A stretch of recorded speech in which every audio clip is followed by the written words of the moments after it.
पत्थर झुक जाता है, धरती पर झुक जाता है।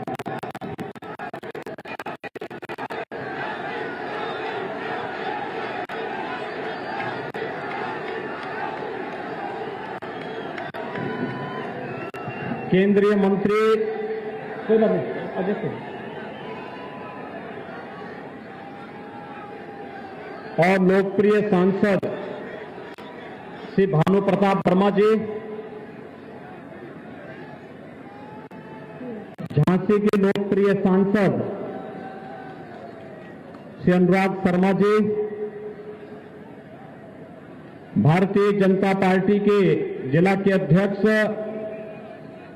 श्री यमुना प्रसाद कुशवाहा जी, जिला पंचायत अध्यक्ष श्री पवन गौतम जी, विधान परिषद सदस्य श्रीमती रमा निरंजन जी, भारतीय जनता पार्टी के गरोठा से लोकप्रिय विधायक और वर्तमान में प्रत्याशी श्री जवाहरलाल राजपूत जी, नौ रानीपुर से प्रत्याशी श्रीमती रश्मि आर्य जी, आज के इस कार्यक्रम में उपस्थित भारतीय जनता पार्टी के सभी पदाधिकारीगण, भारी संख्या में उपस्थित सभी भाइयों बहनों, मैं झांसी की रानी लक्ष्मीबाई की इस पावन धरा को कोटि कोटि नमन करता हूं।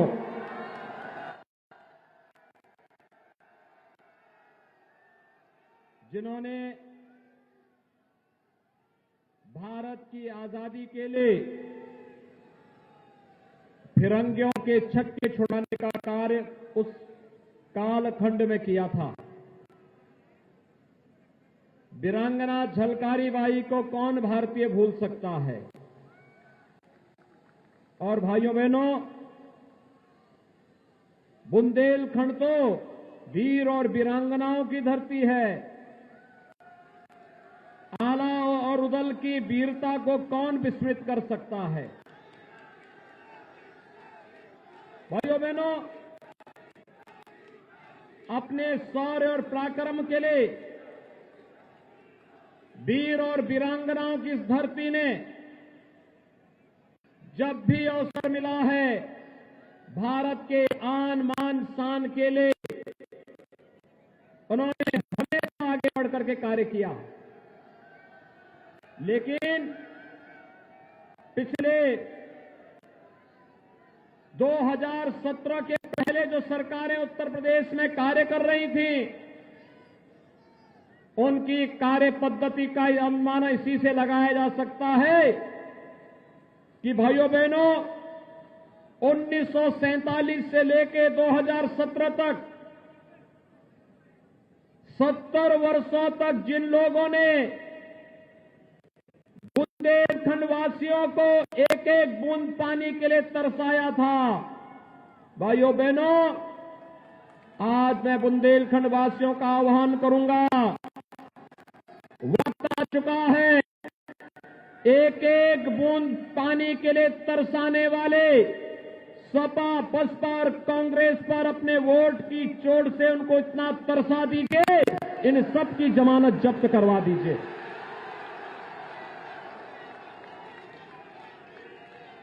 मैंने ये बात आपको इसलिए कही क्योंकि भाइयों बहनों, 2017 में जब हम लोग आए थे, उस समय यहां पर पानी ट्रेन के माध्यम से मोदी जी भेज रहे थे और उस समय प्रदेश के अंदर जो सरकार थी वह पानी नहीं लेना चाहती थी। लोग प्यासे थे, पलायन कर रहे थे। और आज भाइयों बहनों, जब 5 साल का अपना कार्यकाल पूरा करने के बाद हम लोग आपके पास अपना रिपोर्ट कार्ड लेकर के आ रहे हैं और फिर से मैं श्री जवाहरलाल राजपूत जी के लिए आपसे अपील करने के लिए आया हूं, तब भाइयों बहनों मैं कह सकता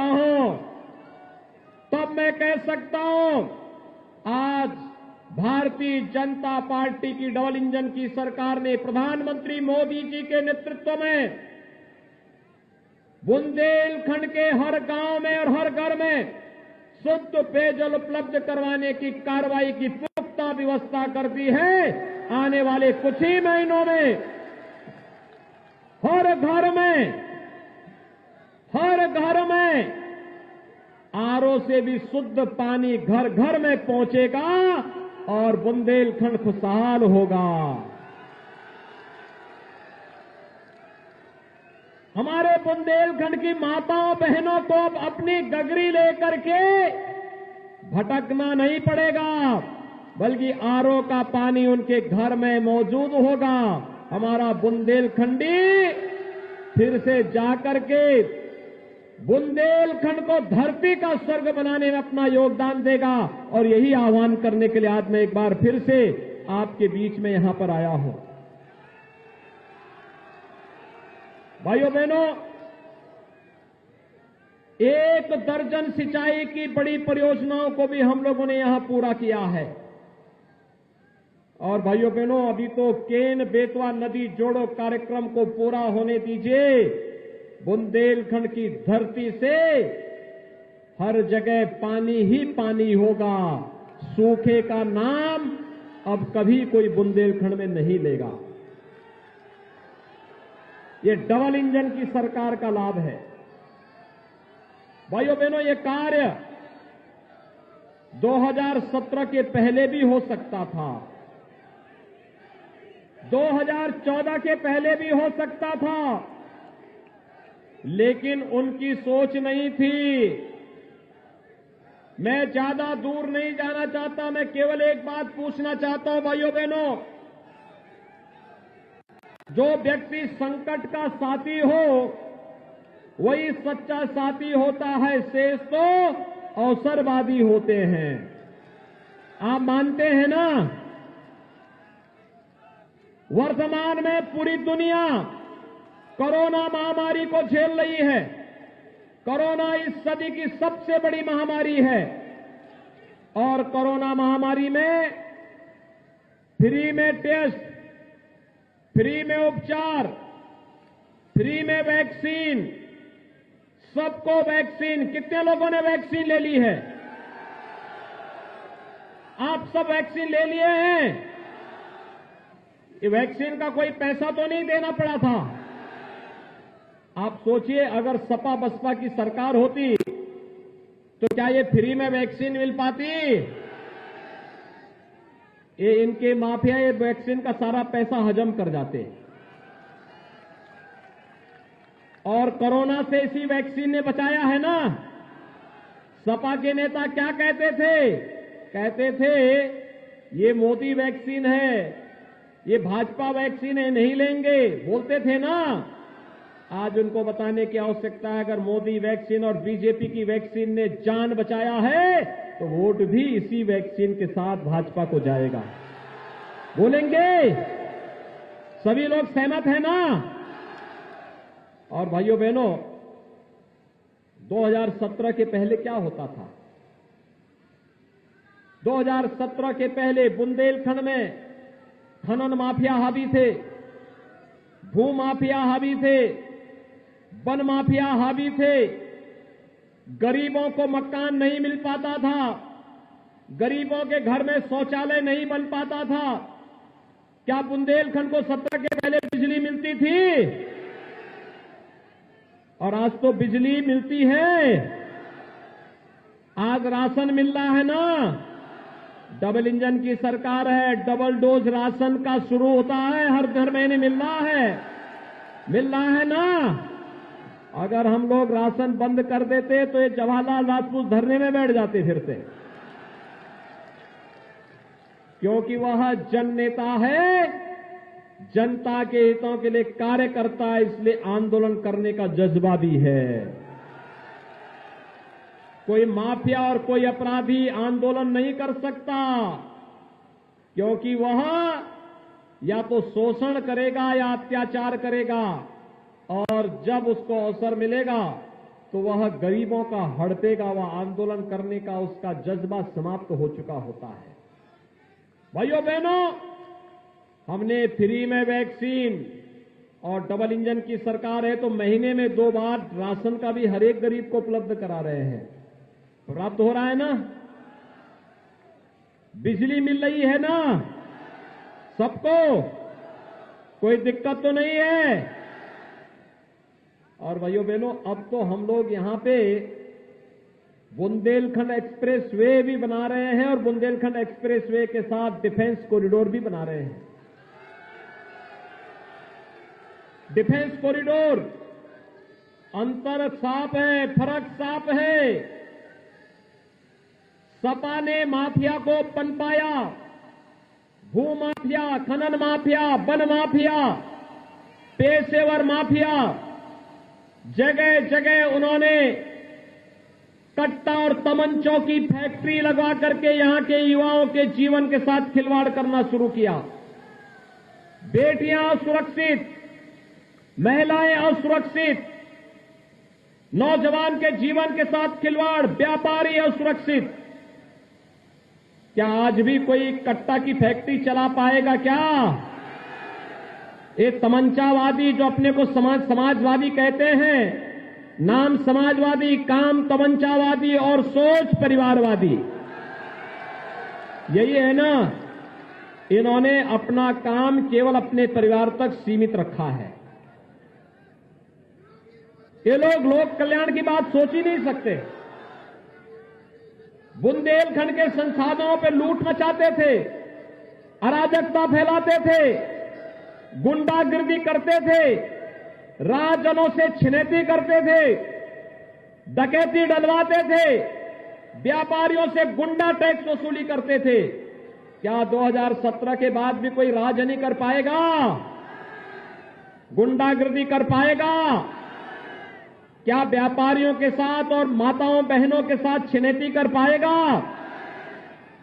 भाइयों बहनों, आज तो हम बुंदेलखंड में सुरक्षा का और यहां की आवश्यकता के अनुरूप विकास का एक मॉडल दे ही रहे हैं, लेकिन साथ साथ हमने साफ कहा है, जिन्होंने संसाधनों को लूटा है, गरीबों को छीना है, जिन्होंने सरकार की योजनाओं का लाभ गरीबों तक नहीं पहुंचने दिया है, भारतीय जनता पार्टी की डबल इंजन की सरकार एक हाथ से विकास की छड़ी लेकर के जाएगी, हर गरीब को मकान देगी, बिना भेदभाव के बिजली देगी, बिना भेदभाव के स्वास्थ्य की सुविधा भी देगी, लेकिन माफिया और अपराधियों के लिए बुलडोजर का स्टीयरिंग लेकर के दूसरे हाथ से भी तेजी के साथ धड़ल्ले के साथ चलेंगे। आपने देखा होगा जमीन माफियाओं के लिए आप देख सकते हैं, सपा, बसपा और कांग्रेस की संवेदना कभी गरीब के लिए नहीं होती है, अन्नदाता किसानों के लिए नहीं होती है, महिलाओं के प्रति नहीं होती है। इनकी संवेदना तो जब माफिया पे बुलडोजर चलता है तो तब इनकी संवेदना जगती है। कहते ये सब करने की आवश्यकता क्या है? तो मैं भी यही बात कहता हूं कि भाई इन माफियाओं से पूछो, अपने शागिर्दों से पूछो कि गरीबों की संपत्ति को हड़पने का मतलब क्या था। इनको पता तो लगना चाहिए कि गलत करोगे तो गलत ही परिणाम भी मिलेंगे। जैसी करनी वैसी भरनी, और वही तो उनको बताया जा रहा है। और भाइयों बहनों, अब तक 64,000 हेक्टेयर लैंड हम लोगों ने इन भूमाफियाओं से कब्जा से खाली करवाई है और इनकी 2000 करोड़ रुपए की संपत्ति भी जब्त की है। और साथ साथ ये जो बड़े बड़े अभी माफिया थे, इन्होंने जो बड़ी बड़ी हवेली अवैध कमाई की बना दी थी, कहीं किसी गरीब की जमीन पर, किसी सरकारी जमीन पर।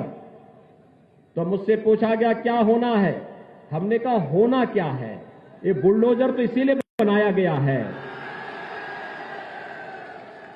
ये इसीलिए बनाया गया है। और मैं आज गरोठा में इसीलिए आया भी हूं बोलने के लिए कि भाइयों बहनों, जो लोग शोषण करते थे, यहां के संसाधनों को लूटते थे, नौजवानों के भविष्य के साथ खिलवाड़ करते थे, गरीबों को योजनाओं का लाभ नहीं लेने देते थे।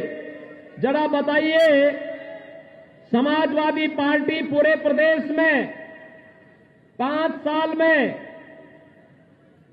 18,000 गरीबों के मकान नहीं बना पाई, और हमारी सरकार ने, डबल इंजन की सरकार ने, भाइयों बहनों, 5 साल में 43,50,000 गरीबों का मकान बनाया है। 43,50,000 गरीबों को लिए। और अकेले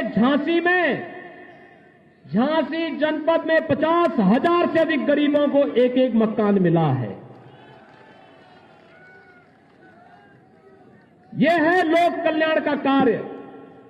और भाइयों बहनों, जब मैं आपकी बात करता हूं तो उसी पे मैं आपको यह भी बोलना चाहता हूं, अकेले बुंदेलखंड के अंदर जब मैं बात करता हूं तो भाइयों बहनों, झांसी के अंदर 2.5 लाख से अधिक किसानों को, यानी 2,50,995 किसानों को प्रधानमंत्री किसान सम्मान निधि का लाभ 6,000 रुपये सालाना भी मिल रहा है।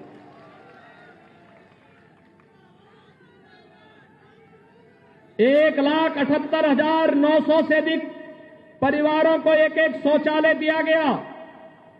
1,21,600 से अधिक परिवारों को फ्री में बिजली का कनेक्शन दिया गया।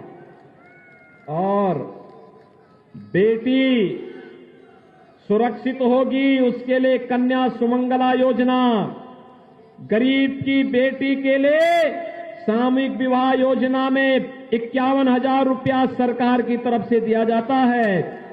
और हमने तय किया है इस राशि को बढ़ाएंगे, 1 लाख करेंगे अब आने वाले समय में।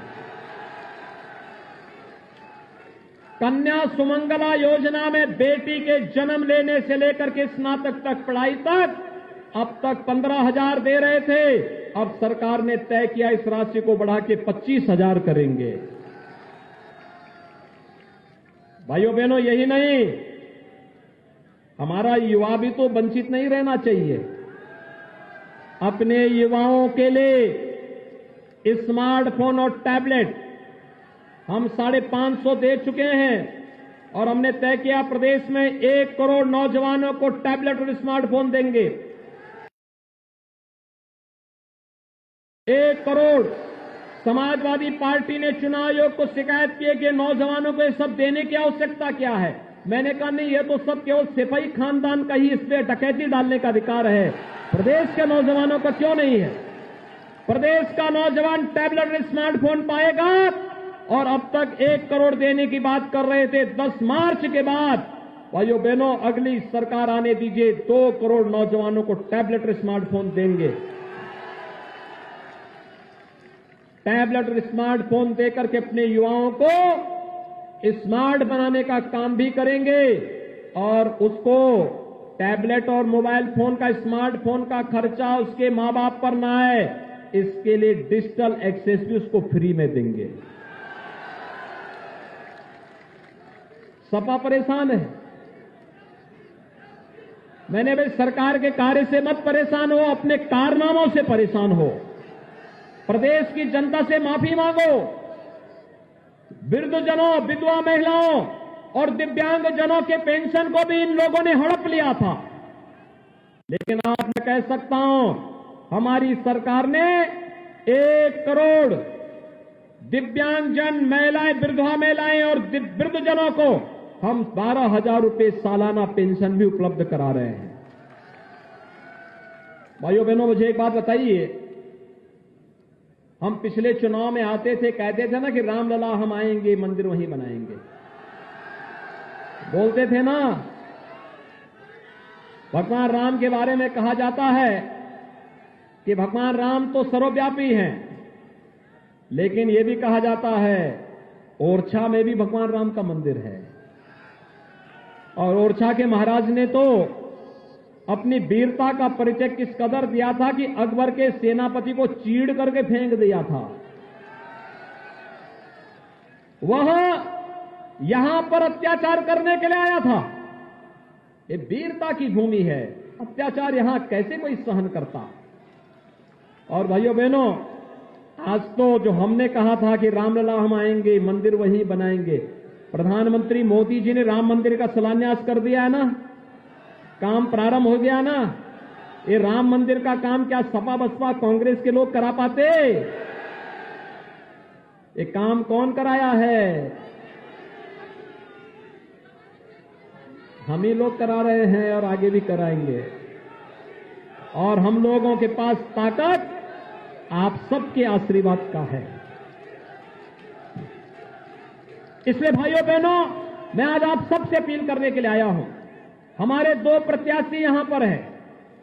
भारतीय जनता पार्टी के श्री जवाहरलाल सिंह राजपूत हैं। ये भारतीय जनता पार्टी के चुनाव चिन्ह पर चुनाव लड़ रहे हैं। और मऊ रानीपुर से भारतीय जनता पार्टी की सहयोगी दल, अपना दल एस की प्रत्याशी श्रीमती रश्मि आर्य चुनाव लड़ रही हैं। वह अपना दल के चुनाव चिन्ह पर चुनाव लड़ रही है। अपना दल का चुनाव चिन्ह कमल का फूल है, लेकिन वो केवल मऊ रानीपुर तक है। मऊ रानीपुर के कप प्लेट, मऊ रानीपुर में उनका अपना जो चुनाव चिन्ह है वह कप प्लेट वहां के लिए है, केवल मऊ रानीपुर के लिए। यहां पे नहीं, ये गरोठा में नहीं, गरोठा में तो कमल का फूल ही रहेगा। क्या रहेगा? कमल। गरोठा में कमल का फूल और मऊ रानीपुर में कप प्लेट। आप लोग सभी सहमत हैं? सभी लोग जवाहरलाल जी को, रश्मि आर्य जी को भारी बहुमत से विजयी बना के भेजेंगे। सभी लोग सहमत हैं? और सड़क के उस पार के लोग क्यों चुपचाप खड़े हैं? हाथ ऊपर खड़ा करके समर्थन दीजिए। इस छतों के ऊपर भी जितने लोग हैं, इनसे भी मैं अपील करूंगा, इन माफियाओं को ठीक हमारे लोग करेंगे, हम ही लोग करेंगे। दोनों हाथ ला करके मेरे साथ बोलेंगे, दोनों हाथ ला करके, भारत माता की, भारत माता की, भारत माता की।